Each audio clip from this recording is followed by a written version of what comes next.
But do we really look at it like that? Or is it just another way to divide our world and segregate others for no real reason but to have a dominant race? These are the kind of questions we will be answering in this short upcoming video.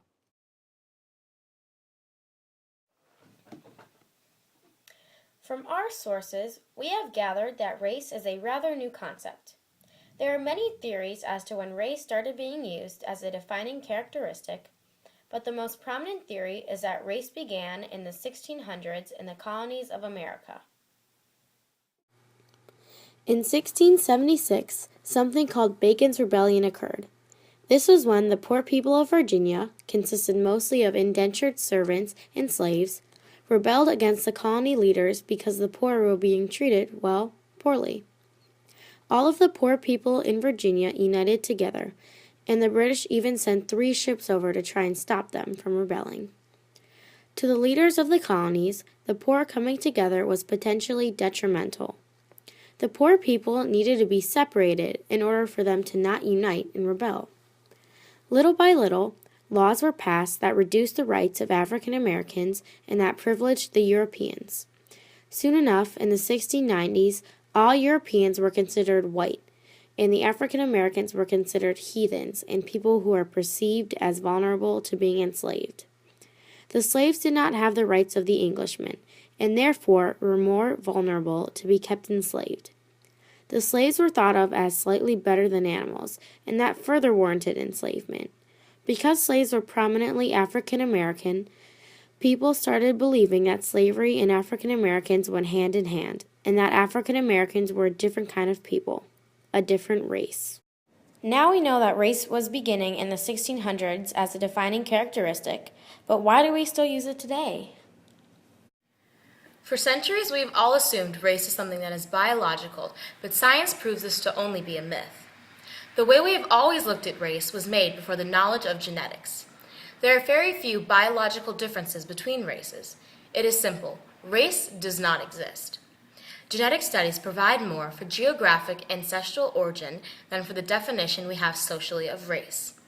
We somehow think race is connected to our social definition of being White, black, Asian, Indian, or any other race. Most definitions we have of race are defined by a handful of genes.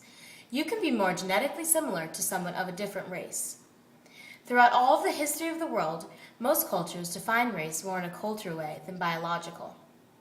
In Europe, several cultures thought that Europeans dominated and they were biologically superior to any other race. Ideological racism is the belief that race has a role in your intelligence. This led to stereotypes like Native Americans were noble savages or barbarians. Black people had no values and did not care. Asians were dangerous or were involved in something illegal, and Mexicans were lazy or intrusive. Stereotypes was also the factor in the beginning of racial profiling. As quoted by the American Civil Liberties Union, racial profiling refers to the discriminatory practice by law enforcement officials of targeting individuals for suspicion of crime based on the individual's race, ethnicity, religion, or national origin. Instances of racial profiling include the Trayvon Martin shooting of 2012. A community watch captain named George Zimmerman called 911 to report a suspicious person. He was told not to get out of his car or go near the person of suspicion. The next sequence of events are not conclusive, but we know that Zimmerman got out of his car, there was a struggle with this suspicious person, and that 17-year-old Trayvon Martin ended up being shot and killed. In December of 1999, in New York City, the police report regarding stop and frisk occurrences indicated blatant racial profiling. Stop and frisk is basically when the police stops random people and searches them. African Americans made up 50.6% of the people stopped, when they only make up 25.6% of the city's population. 33% of the people stopped were Hispanic, and Hispanics only make up 23.7% of the city's population. Lastly, whites made up 12.9% of the people stopped, but make up 43.4% of the city's population.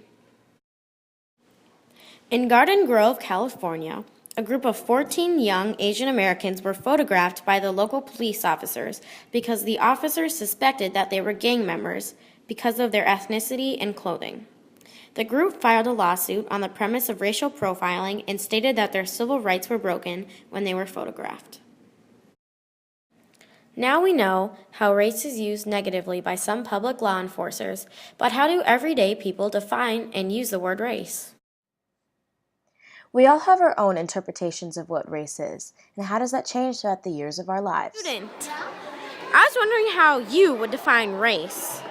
I would define it by how their family, where their family is from, or what they look like. What do you think that race is? Wait, you were starting to think about it. No, you can't think about it.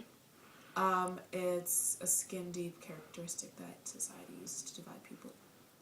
Mom, what do you think that race is? Like the definition of race. Race is a group of people who share the same